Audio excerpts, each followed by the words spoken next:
Busch Series Racing on Fox, presented by America Online, is brought to you by UPS. We're going to race the truck.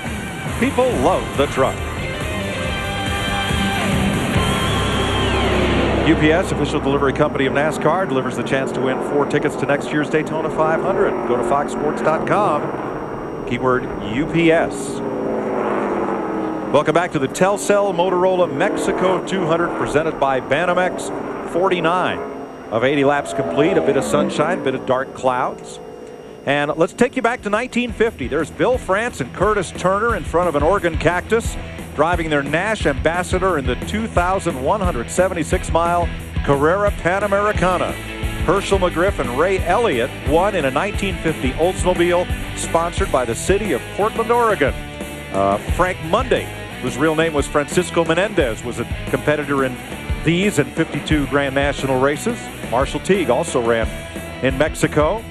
As there's Big Bill, the founder of NASCAR, with Curtis Turner hamming it up for the cameras. Fireball Roberts and Marvin Panch competed here in Mexico City in 1963 against this country's best drivers in an exhibition race.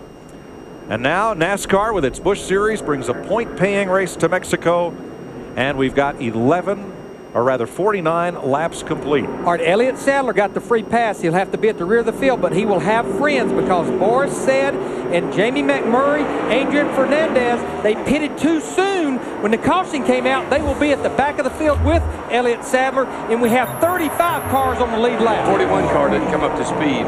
42 cars. 42, I'm sorry. Might have lost his lower gear as Darrell is running now, but didn't accelerate. For the lead up front.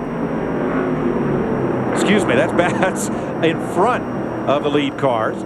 But Stan Barrett in the 36 cars, whereas Brent Sherman in the 58. Now that's the first and second place cars. Now we anticipate these cars will be making pit stop, but you know what? They're leading a race in Mexico. So the Tucson Chevrolet of Stanton Barrett out in front of the 58 of Brent Sherman, who has some Grand Am road race experience. It's pretty cool for Stan Barrett to be leading the race here in Mexico. Now the 11 of Paul Menard is laps down. Big shuffle right behind them.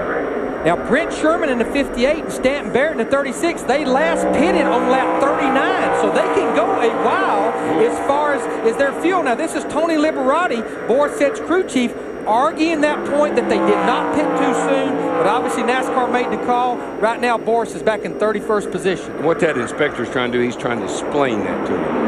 I had several things explained. Part of the difficulty is the signal for pit road being open, that flag, or closed, is on the outside of turn number 8. The entrance to pit road is on the inside of turn number 8.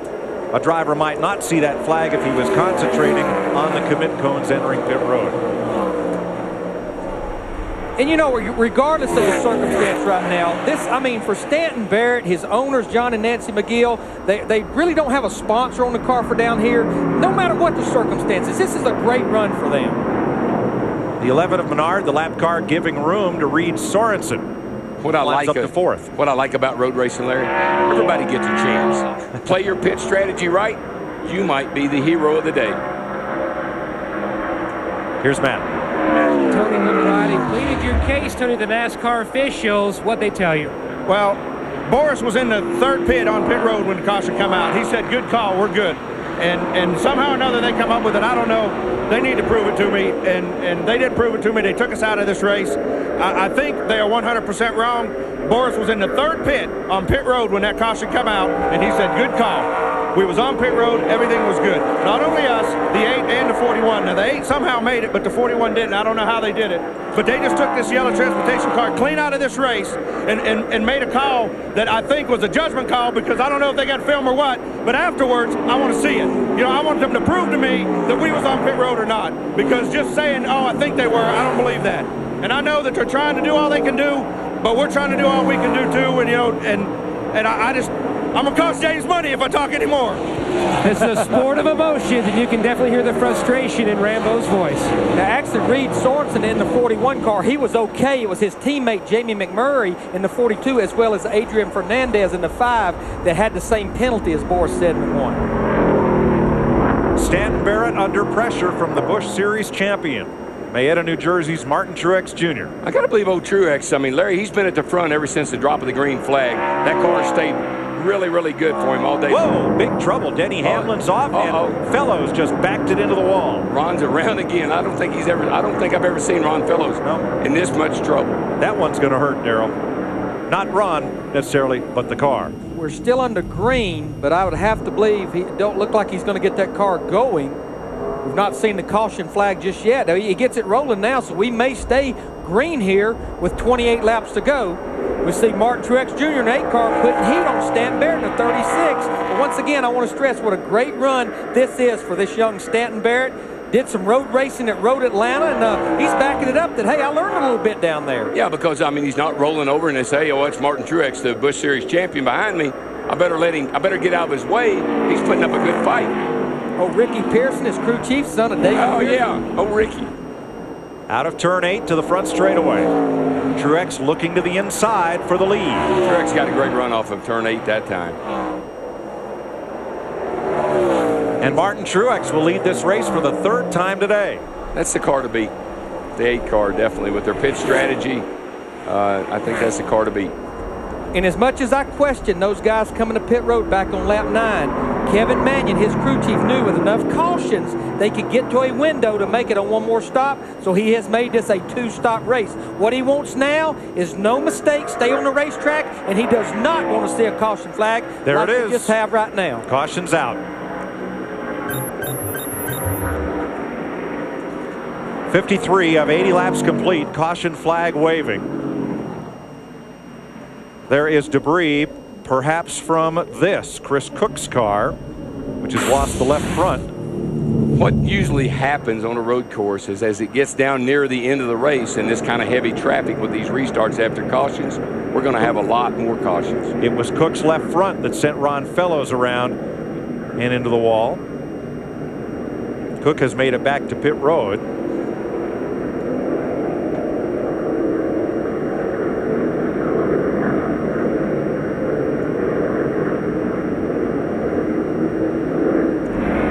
From Ron Fellows. You can hear Ron. I mean, he's not, he's just easing through here, easing through, and gets hit. Darrell Cook turned left to avoid the stocked car of Denny Hamlin. He turned left straight into Fellows. Tough break for both those drivers. And Ron in the 87 car, I think all week long, everybody figured him as being one of the favorites coming here. He won the very last road course race the Busch Series ran back at Watkins Glen in 2001. He's kind of battered that old girl up today. Well, might run better. You never know. Got that rear blade jacked up in there. Give me some tars. Now this caution, it will be pretty good news, I think, for Stanton Barrett, the 36, running second, as well as Brent Sherman in the 58. Remember, I talked about them pitting on 39 with 41 laps to go. They could use a few caution laps to help that fuel mileage, and these guys could maybe salvage top 10, maybe even a top 5 finish today. Sure looking good. The car's running great. He just didn't end up there. He did end up there by pit strategy, but he's able to stay up there. Now, you look at all these pit crews, their jobs are pretty much over with. The only reason that they still have tires out there for these teams now that we have 26 laps to go is in case you have a problem or you have a flat. There will be no more pit stops by the top cars. One thing we don't see, Larry, are the rain tires that Goodyear brought here and were ready to mount up in case it was raining this morning. We have had a few raindrops, but we've now passed the halfway point in this race, so the treaded rain tires along with the windshield wipers and the in case of rain tail light that would be used in case of inclement weather. We're not going to have a chance to test those under race conditions, it appears, and there's a couple of them back in the Goodyear compound. It's something we only have at the road courses, and in fact, you talked about the Japan races back in 1997. We didn't have to race on them, but we had to practice and qualify on them at Suzuka. Drivers was pretty impressed with it. Martin Truex Jr., your leader, or under caution.